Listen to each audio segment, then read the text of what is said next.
கொண்டிருப்பது 24 நியூஸ் தமிழ். நாகப்பட்டினம் புனித அந்தோணியர் ஆலய ஆண்டு திருவிழா. மின் அலங்கார தேர்பவனியில் திரளான கிறிஸ்தவர்கள் பங்கேற்று வழிபாடு.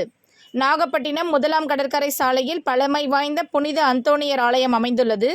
ஆலயத்தின் ஆண்டு திருவிழா ஒவ்வொரு ஆண்டும் கோலாகலமாக நடைபெறுவது வழக்கம்.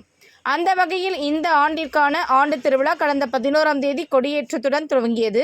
ஆண்டு பெருவிழாவின் முக்கிய நிகழ்வான மின் அலங்கார பெரிய தேர்பவனி வெகு சிறப்பாக இன்று நடைபெற்றது. இதனையொட்டி மின் அலங்கார சப்பரத்தில் சம்மனசு, ஜெபஸ்ரியார், தோமையார், சூசையப்பர், அந்தோணியார், குழந்தை இயேசு, ஆரோக்கிய அன்னை ஆகியோர் எழுந்தருளினர். முன்னதாக நாகை மறைவட்ட அதிபர் பன்னீர்செல்வம் தலைமையில் நவநாள் ஜெபம் உள்ளிட்ட சிறப்பு திருப்பலிகள் நடைபெற்றது.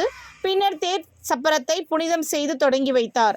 ஆலய வளாகத்திலிருந்து தொடங்கிய தேர்பவனியானது வாத்திய இசை முழக்கத்தோடு முக்கிய வீதிகள் வழியாக வலம் வந்து மீண்டும் ஆலயத்தை வந்தடைந்தது. இதில் திரளான கிறிஸ்தவர்கள் பங்கேற்று புனித அந்தோணியரை வழிபாடு செய்தனர்.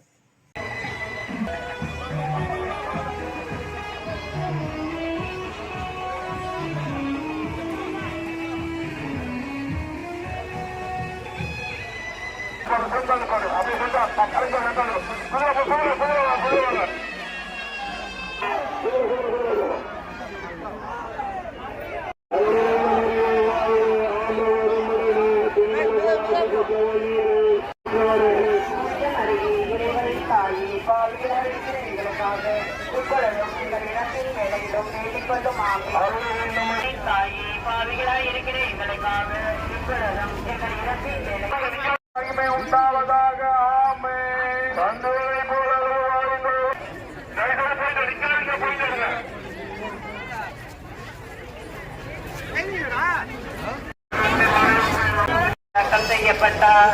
பாதாளத்தில் இறங்கிய 3ஆம் நாள்